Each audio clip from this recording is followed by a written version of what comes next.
ગુજરાતની જનતાના આશા અને અપેક્ષાના વિકલ્પ એવી આમ આદમી પાર્ટી તરફથી અમારી અપેક્ષા એવી છે કે આ બજેટમાં ગુજરાતના જનસામાન્યના જીવનની અંદર સુધારો આવે, જનસામાન્યને લાભ મળે એવી જોગવાઈઓ કરવામાં આવશે। જેમ અમારા ગૃહના નેતા માનની ચૈતરભાઈએ કહ્યું તેમ કે ગામડામાં ખેતી કરતા ખેડૂતોને 24 કલાક અને મફત વીજળી ખેતીવાડી માટે મળે, જેમ પંજાબમાં આમ આદમી પાર્ટીની સરકાર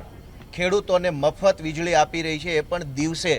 તો ગુજરાતના ખેડૂતોને દિવસે મફત વીજળી મળે એવી કંઈક જાહેરાત આજે થાય એવી અમે અપેક્ષા ગુજરાતના ખેડૂતો વતી રાખીએ છીએ। જેમ પંજાબમાં અને જ્યારે દિલ્હીમાં હતી ત્યારે 300 યુનિટ વીજળી અરવિંદ કેજરીવાલની સરકાર મફત આપતી હતી, એમ ગુજરાતના તમામ લોકોને 300 યુનિટ સુધી વીજળી મફત આપવા માટે થઈ અને આજે બજેટમાં જાહેરાત થાય એવી અમે આજે અપેક્ષા વ્યક્ત કરીએ છીએ। ગુજરાતની અંદર ભગવાનની દયા છે, અહીંયા પહાડો છે, નદીઓ છે, દરિયો છે, ઝરણા બધું જ છે, પણ કેનાલનું નેટવર્ક પૂરતું નથી। એટલા માટે ગુજરાતના અનેક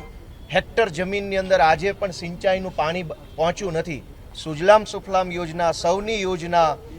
Sardar Sarovar dam, Kadana dam, કાકરાપા dam બધું જ છે, પણ વ્યવસ્થાના અભાવે, વહીવટીતંત્રની આવડતના અભાવે કાઠિયાવાડ આખામાં અને ઉત્તર ગુજરાતના અનેક ગામડામાં સિંચાઈનું પાણી પહોંચ્યું નથી। ત્યારે આજના બજેટમાં એવી જાહેરાત થાય કે એક એક ખેતર સુધી પાણી પહોંચશે, એ ચાહે નર્મદાનું કે મહીનું કે ગમે તે ડેમનું પાણી પહોંચે, એના માટે જબરજસ્ત કેનાલ નેટવર્ક તાત્કાલિક બને એ માટે આજે જાહેરાત થાય એવી પણ અમે આશા રાખીએ છીએ। શહેરોમાં રહેતા લોકો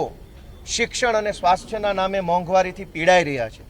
શિક્ષણ અને સ્વાસ્થ્ય આ બે કામ માટે થઈ અને શહેરોના લોકો એટલી બધી હદે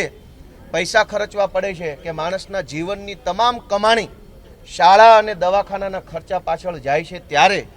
શહેરો અને ગામડા બંને જગ્યાએ દવાખાના અને શાળાઓની હાલત સુધરે, લોકોના બાળકોને શાનદાર શ્રેષ્ઠ શિક્ષણ સરકાર તરફથી મળી રહે, શ્રેષ્ઠ આરોગ્ય સારવાર સરકાર તરફથી મળી રહે એવી વ્યવસ્થા ઊભી કરવાની જાહેરાત આજે થાય એવી આશા રાખીએ છીએ। વિશેષમાં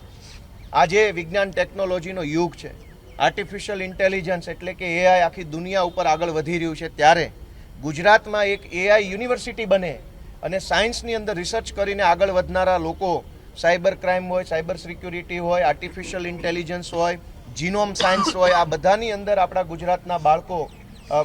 સેમિકન્ડક્ટરની બાબત હોય, આ બધાની અંદર આપણા બાળકો સાયન્સ ટેકનોલોજીમાં આગળ વધે એના માટે એક યુનિવર્સિટી બને એવી પણ આજે અમારી લાગણી છે। અને આ સિવાય ગુજરાતના ગામડાઓમાં રહેતા જમીન વિહોણા લોકો, આદિવાસી, દલિત, ઓબીસી અને રિટાયર્ડ આર્મીમેનો, એમને